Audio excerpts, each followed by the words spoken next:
I prefer mustard. I hate ketchup. I prefer both, although I never liked mustard up until this very year, and now I really enjoy a nice Dijon. Yeah! Whoa. That thing's gonna kill us all.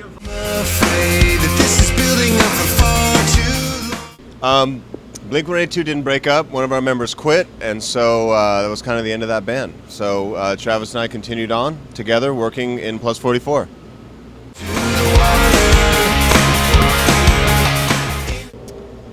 My inspiration probably just comes from whatever I'm experiencing or emotions or anything like that. I don't know. I honestly really don't know what inspires me sometimes. I just sit down and whatever comes out when I'm writing music.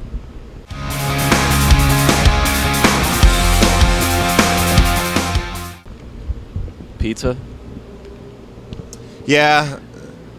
When we were in Blink-182, we were actually touring with Shane's band at the time called Nervous Return, and we were in, where were we? Switzerland, somewhere like that?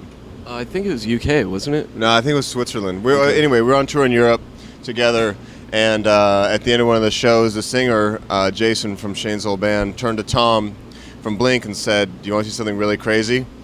And Tom said, "Yeah, sure." So he grabbed a piece of pizza, pulled down his pants and underwear, and started wiping his butt with the pizza. I mean, it was gross. He really got in there, and then he threw the pizza at Tom, and it just hit him square in the face. It was really upsetting. It was one of the worst things I've ever seen. One of the best things I've ever seen. One of the worst things I've ever seen. Definitely.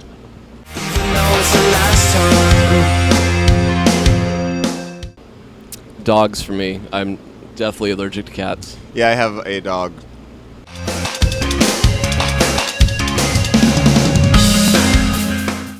My advice to any band that's up and coming would be just to do your thing, do what you love, write songs that mean something to you, and play music for anybody that will listen to you. You got to really make it happen for yourself. That's the key. I think a lot of bands that are starting up kind of sit back and wait. They have a lot of good ideas and a lot of talent, and a lot of good songs, but they just kind of sit back and wait for someone to discover them. You can't really do that. You got to go out and make a name for yourself on your own, because nobody's going to walk in and hand you a record deal or hand you success. You got to make it happen on your own.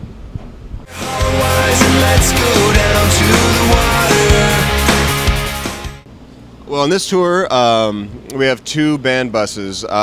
Travis and Craig and a bunch of people on one bus, and Shane and me and the engineer and some other guys are on our bus. And one bus is always very smoky and loud, and one bus is the nerd bus.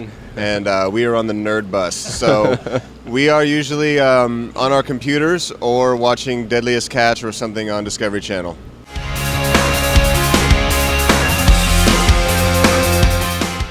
Favorite TV show? Right now, I don't know. Probably Deadliest Catch. That's what we're pretty much hooked on right now. Yeah, Deadliest Catch, and the Planet Earth series is pretty badass too. That's good.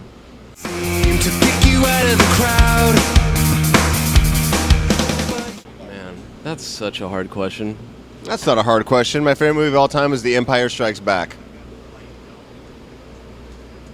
My favorite movie of all time?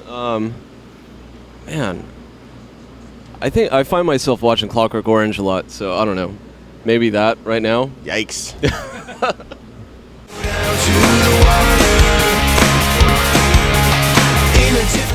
The secret to keeping your hair like this, if you want to know the secret, is hairspray and not washing. Not washing much more than the hairspray. Definitely.